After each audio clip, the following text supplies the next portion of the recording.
알부터 이사님께 발표를 부탁드리도록 하겠습니다. 안녕하세요. 잘 들리시죠? 네, 그러면 발표를 듣도록 하겠고요. I 한 hear you 20, fine. Yeah. 네, 20분에서 한 25분 정도 발표해 주시면 감사하겠습니다. 네. Perfect. 네, 감사합니다. 이렇게 여러분 앞에서 발표를 하게 되어서 정말 영광입니다. 제가 한국에 직접 갔으면은 더 좋았을 텐데 좀 아쉽습니다. 미래에 여러분들 직접 뵐 수 있게 되기를, 한국에서든 아니면 유럽에서든 지금 상황이 좀 덜 복잡해지고 위기를 극복하고 나면은 직접 만나 뵙게 되기를 희망합니다. 우리가 지금 굉장히 큰 변화를 겪고 있는 그런 시대에 살고 있는 것 같습니다. 아날로그에서 디지털로 많이 옮겨가고 있습니다. 그러니까 기술적으로뿐만 아니라 우리가 작업을 하고 또 일하고 있는 저널리스트로서 그 저널리즘의 직업 정신도 굉장히 많이 변하고 있습니다. 그래서 이것은 어떻게 보면은 세대적인 세대의 변화라고 할 수가 있는데요. 그런 것에 저도 적응하려고 노력을 하고 있습니다.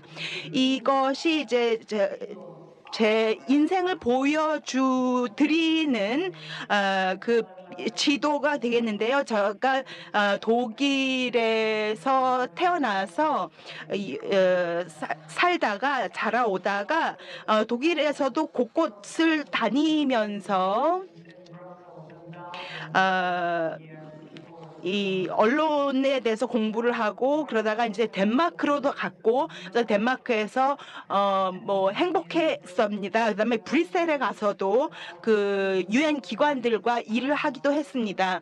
제가 이런 것을 말씀을 드리는 것은 뭐 간증을 하려고 하는 것이 아니라 제가 기자로서 어떤 눈을 가지고 어떤 필터를 가지고 세계를 바라보는지를 말씀드리고 싶어서 그런 것입니다. 제 오디언스는 어디인지, 저는 덴마크에 있는 오디언스가 제 시청자들, 제 구독자들이라고 저는 생각을 합니다. 그러니까 그런 구독자들, 우리 오디언스가 중요하게 생각하는 아젠다가 무엇인지를 제가 알아야지 유럽에 대해서든 세계에 대해서든 유효한 그런 뉴스를 전달해 줄 수 있을 것입니다. 이것이 지금 유럽의 지도인데요. 2020년의 지도라고 할 수가 있습니다. 지금 보시다시피 유럽에는 다양한 언어들이 사용이 되고 있고요. 각 국가마다 독특한 문화도 있고, 그리고 또 전쟁의 역사, 그리고 또 국가적인 협력의 역사, 이런 것들이 굉장히 깁니다. 그리고 유구합니다. 근데 이런 것을 제대로 이해를 해야만 국제 뉴스를 전달을 할 수가 있겠죠. 그런데 저는 덴마크에 있습니다. 아주 작은 점입니다. 근데 폴란드어도 못하고요. 스페인어도 못합니다. 저는 개인적으로. 그렇기 때문에 폴란드어를 할 수 있는 기자, 동료 기자, 그리고 또 뭐 다른 언어를 할 수 있는, 그리고 그 현장에 있는 그런 기자들의 도움이 필요합니다. 우리가 협업을 할 필요가 있다라는 것이죠. 왜냐하면 모든 뉴스가, 특히 국제 뉴스는 국경을 초월해서 전달이 되고 확산이 되는 것이기 때문입니다. 덴마크에 제가 있죠. 그리고 아주 작은 점입니다. 그리고 다른 나라에 있는 다른 동료 기자들과 저는 협업을 해야 합니다. 그리고 저는 제 시각은, 그리고 저의 뉴스의 그 관점은 적인 것이어야 됩니다. 제가 로컬 저널리스트로 시작을 했거든요. 커리어를 시작을 했습니다. 그런데 이런 로컬 뉴스라고 하더라도 어떤 국가의 뉴스라고 하더라도 국제적인 시각이 있어야 됩니다. 그리고 다른 나라의 기자들과의 협업이 필요합니다. 그래야만 유효한, 그리고 또 우리 시청자들과 독자들이 알고 싶어하는 그런 뉴스를 전달을 할 수가 있기 때문이죠. 그래서 로컬한 차원에서, 그리고 지역적인 차원에서 인프라가 어떻게 작동하는지를 우리가 알아야 하고요. 그래서 뭐 예를 들어서 이 대중교통 인프라가에 대한 그런 뉴스를 취재를 한다라고 하면은 역시 협업이 필요하고, 또 보건에 대해서 이야기를 해야 된다. 이래도 협업이 필요합니다. 이런 것들이 다 예가 되겠는데요. 이것을 제대로 뉴스를 전달하기 위해서는, 뉴스를 제작하기 위해서는 국제적인, 적어도 유럽에서의 협업이 필요합니다. 유럽 연합 내에는 이런 규칙, 이런 법이 있습니다.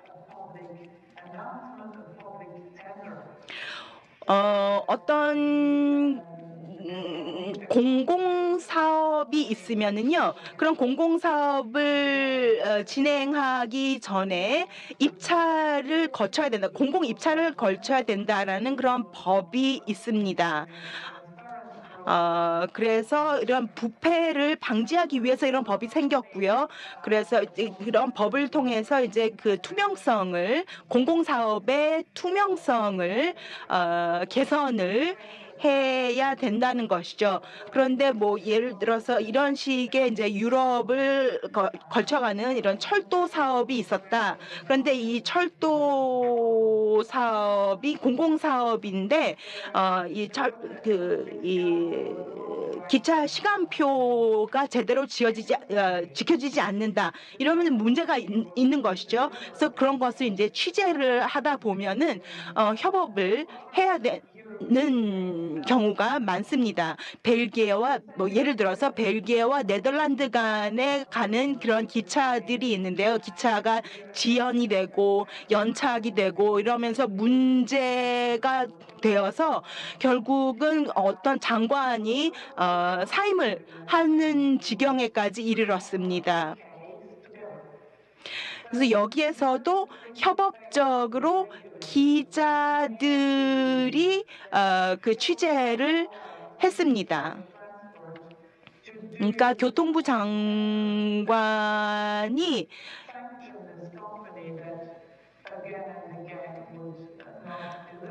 이 공공 입찰을 해야 돼서 했음에도 불구하고 이런 부패가 있었고, 그리고 또 민간 기업이 입찰을 참여를 해서 이렇게 그 프로젝트를, 이 사업을 진행을 했는데 결국 사업이 제대로 진행이 되지 않았고 부패가 생겼던 것, 이런 상황을, 그리고 그 원인을 저희가 추적을 하는 그런 그 기사를 함께 만들어냈습니다.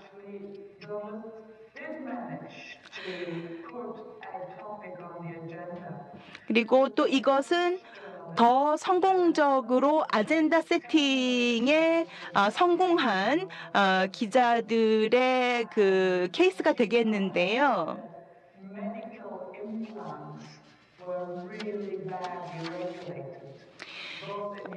유럽 전체에서, 그리고 전 세계적으로 이런 이 의학적인 문제를 우리가 그 어떤 네덜란드의 기자가 발견을 했습니다.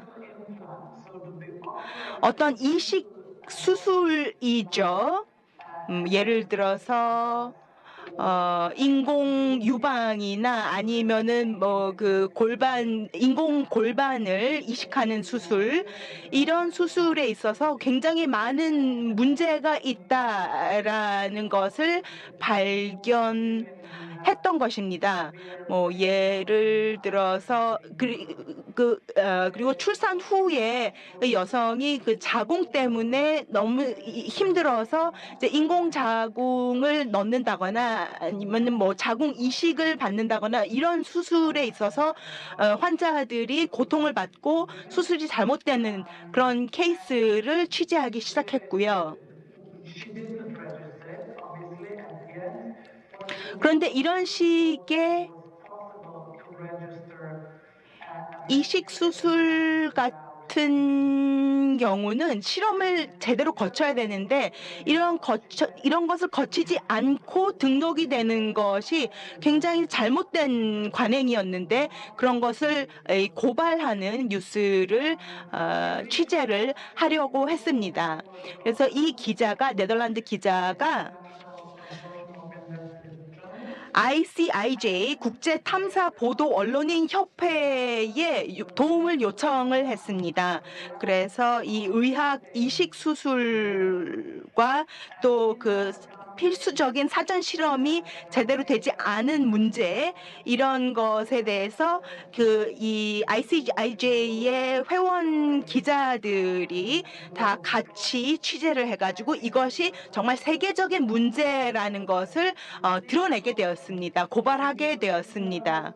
그러니까 우리 인근에서 발생하는 문제를 포착하고 이 문제가 보편적인 것이라는 것을 알아내는 데에는 이런 기자들의 협업이 필수적이죠. 이 취재를 이끌어냈던 분이 계신 그 기자가 최초의 기자가 있었던 곳이 이제 네덜란드에 있고요. 역시 하나의 작은 점에 불과합니다. 또 하나의 예가 바로 파나마 페이퍼즈 그 사건입니다. 이것도 역시 국제적인 기자들의 협업을 통해서 가능했습니다. 그러니까 글로벌 어젠다에 어떤 사안을 올리려고 하면은 기자들이 국제적으로 협업을 해야 한다는 것이죠. 이런 식의 협업의 필요성은 우리가 오래전부터 알고 있었던 것입니다. 새로운 개념은 아닙니다. 그런데 이 세계화 시대에 기자들보다 훨씬 더 발빠르게 이렇게 협업을 하는 다른 주체들이 많이 있습니다. 이제 기자들이 좀 느리다는 거죠. 옛날부터 세계화는 이루어졌고 이것이 이제 그 무역 때문에 만들어졌던 것입니다. 이제 촉발된 세계화입니다.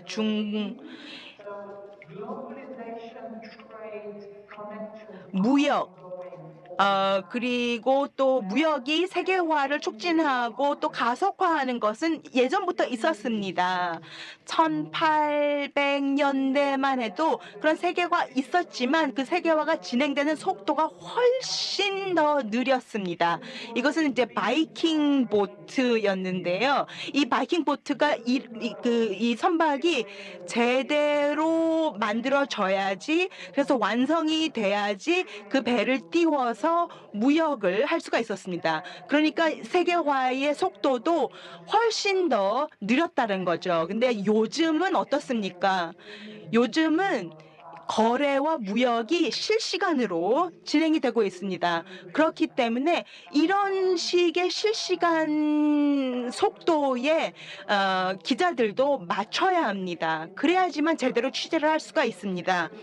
제가 협업을 할 수밖에 없었던 것은 제가 혼자서 할 수 있는 일에는 한계가 있었기 때문입니다. 취재를 제대로 하려면은 다른 기자들의 도움이 필요했기 때문이죠. 그러니까 개인적으로 보면은 필요에 의해서 제가 협업을 적극적으로 하기 시작했다는 것입니다.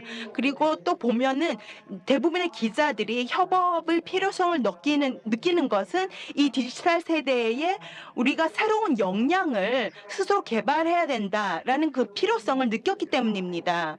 그러니까 전통적인 전형적인 그런 저널리즘의 그런 역량이 있겠죠.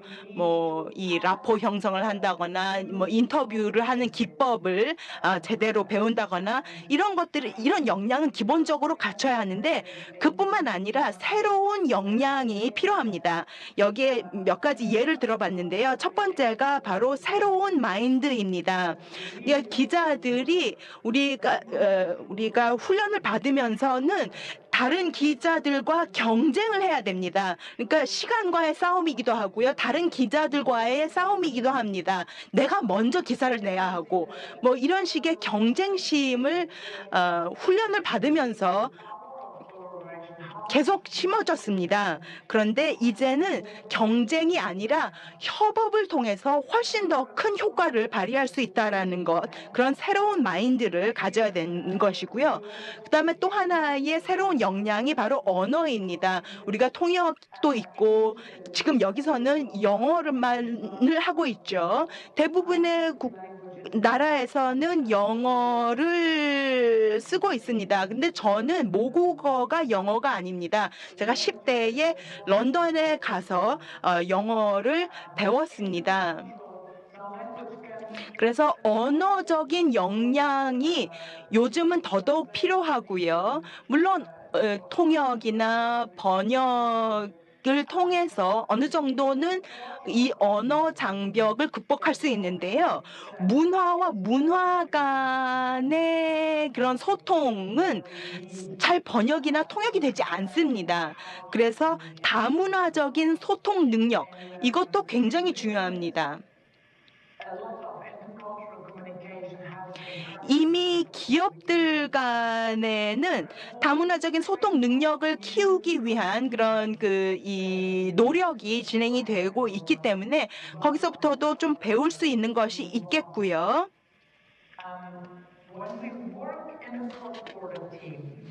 우리가 이렇게 초국적인 저널리즘을 위해서 우리가 협업을 하게 되면은 당연히 디지털 툴이 필요합니다. 디지털 툴은 필수적입니다. 그것이 없으면 우리가 소통을 빨리빨리 할 수가 없고요. 정치인들이 움직이는 속도, 무역이 움직이는 속도를 우리가 도저히 따라잡을 수가 없을 것입니다. 디지털 툴을 사용을 하지 않으면요. 그래서 이런 디지털 툴에 대한 링크는 제가 끝에 말씀을 드릴 테니까요. 한번 참고해 보시기 바랍니다. 뭐 채팅이나 아니면 메일이나 포럼 이런 것을 통해서 소통을 해야 하고요. 그리고 이런 것은 이제 작은 팀들도 소규모 팀들도 활용을 할 수 있는 그런 디지털 툴들이 되겠습니다. 그리고 이 작업 프로세스를 보면은요. 이런 것이 전통적인 이 취재 프로세스와 비슷합니다. 어떤 아이디어가 생기고 그다음에 스토리를 내야 되겠다라고 하면은 그러면 취재를 하고 또 이 탐사도 해야 되겠죠. 어떤 스토리에 대한 아이디어가 있고요. 그러면은 국제적인 팀을 구성을 합니다. 그다음에 이제 취재와 또 연구를 하고요. 그래서 그 연구 결과를 동료들과 팀 안에서 공유를 하고 네트워킹을 합니다.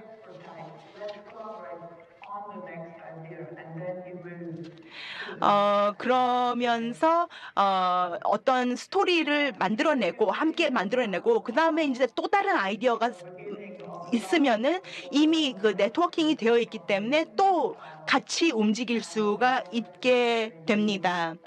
이 사진의 오른쪽에 보면은요.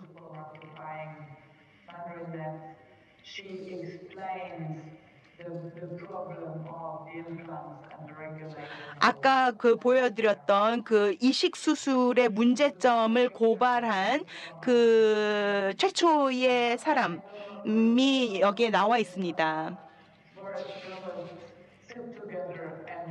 이런 식으로 여러 기자들이 미팅에 함께 모여서 아이디어나 뭐 이 업무 체크를 하고 그다음에 각자 또 흩어져서 또 취재를 하고 또 다시 뭉쳐서 회의도 하고 이런 식으로 작업을 합니다. 이런 식의 협업을 우리 기자들이 어떻게 시작을 할 수가 있을까요? 누가 어떤 것의 전문성을 가지고 있는지 어떻게 알아낼 수가 있을까요? 예를 들어서 농업과 관련된 그런 기사를 내고 싶다. 그러면은 그런 농업 전문성 지식을 가지고 있는 기자들을 어떻게 우리가 찾을 수 있을까요? 이런 협업을 위해서 인프라를 우리가 지금 구축해 나가고 있습니다. 아까 말씀드렸던 그 ICIJ도 그 하나의 인프라가 될 수가 있고요. 회원제로 운영이 되고 있습니다. 그래서 기자들이 서로 알면서 이렇게 정보를 공유하고 또 협력을 할 수가 있습니다. 여기에서 뭐 예를 들어서 데이터 하베스트라는 컨퍼런스를 제가 담당을 하고 있습니다. 그래서 이렇게 이 협회에서 기자들이 여러 가지 역할도 같이 하고 있습니다. 그래서 데이터 하베스트 디지털의 내년에 시드니에서 열리게 될 텐데요. 잠깐 홍보를 하겠습니다. 한국에서 그렇게 멀지 않으니까 한번 참석해 주셔도 좋을 것 같습니다. 오늘 회의는요. 이런 식의 협업의 일환이라고 저는 생각을 합니다. 제 이름을 여러분들이 이제 아시게 됐죠. 그리고 여러분들의 이름을 제가 알게 되고 이러면서 이제 협업을 할 수 있는 그런 씨앗이 심어진다고 생각을 합니다. 그런 씨앗들이 그 데이터 하베스트라는 컨퍼런스에서도 많이 생기고 있습니다. 유럽에서 열리고 있는 유럽의 그 ICIJ의 유럽 지부에서 주최하고 있는 데이터 하베스트라는 행사입니다. 우리가 이 협업적인 저널리즘을 위해서는 사고 방식을 바꿔야 합니다. 아날로그에서 네트워크로 옮겨가야 된다는 것이죠. 저는 제 시청자들을 위해서, 제 구독자들을 위해서 뉴스를 제작해서 전달을 하고 있는데요. 그것을 위해서 이 동료 기자들과도 협업을 하지만 제가 오디언스와도 협업을 할 수가 있습니다. 그러니까 디지털 시대에서는 제가 시청자들과도 협업을 할 수 있다라는 그런 사고방식을 가져야 된다라는 거죠. 그리고 어떻게 보면은 경쟁사에 있는 기자과도 우리가 경쟁을 하는 것이 아니라 협업을 하는 것이 더 좋다라는 그런 새로운 생각을 할 수 있어야 될 것입니다. 그리고 메타적인 차원에서 보면은 디지털적인 사고 방식을 하게 되면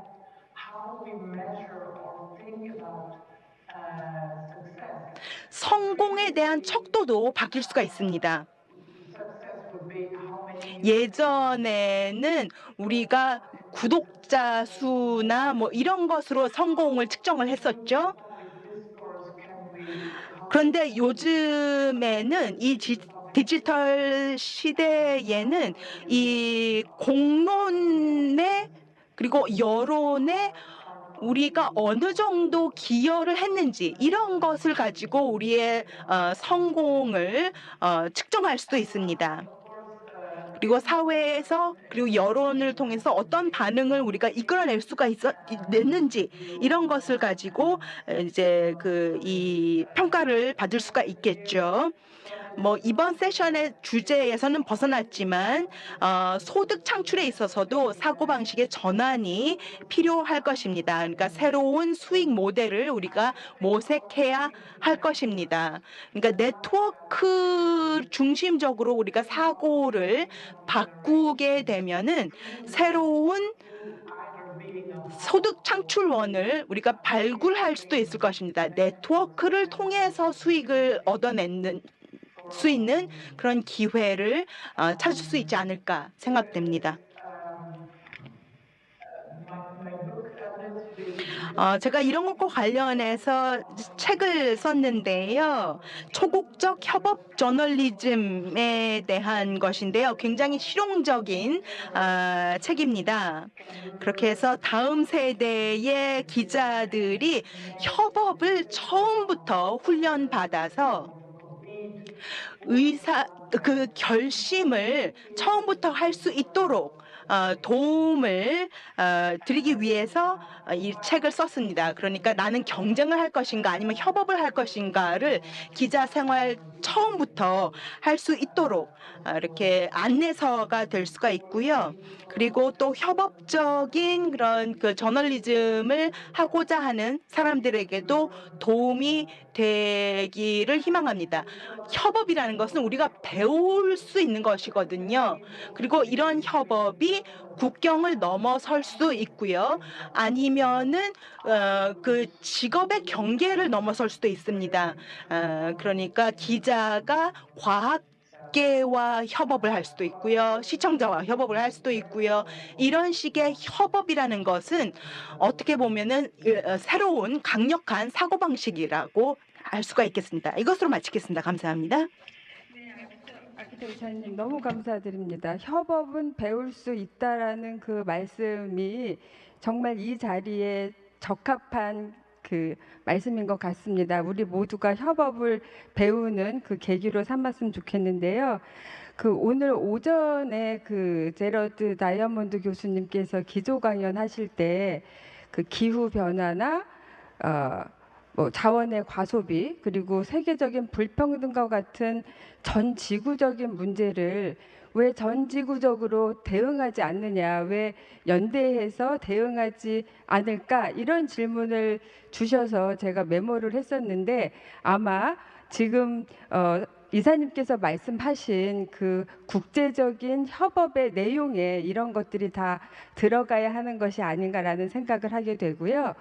아쉽게도 우리 지금 발표해 주신 이사님께서 한 5시 정도까지만 우리 세션에 참가하실 수가 있으세요. 그래서 먼저 질문을 하나 드리고 지나가야 나중에 우리가 질의응답 시간에는 이사님이 안 계시기 때문에 한 가지 질문을 좀 먼저 드리려고 하는데요. 그런 협업의 중요성, 특히나 그 글로벌 차원에서 국경을 뛰어넘는 협업 혹은 국경을 뛰어넘지 않더라도 언론사 간 협업, 경쟁사와의 협업, 이런 협업을 막는 요인이 뭐가 있을까? 그런 협업의 과정에서 나타나는 어려움들을 어떻게 극복하면 좋을까? 좀 이사님의 경험을 통해서 이야기해 주실 수 있으시면 간단하게 답변을 좀 부탁드리겠습니다.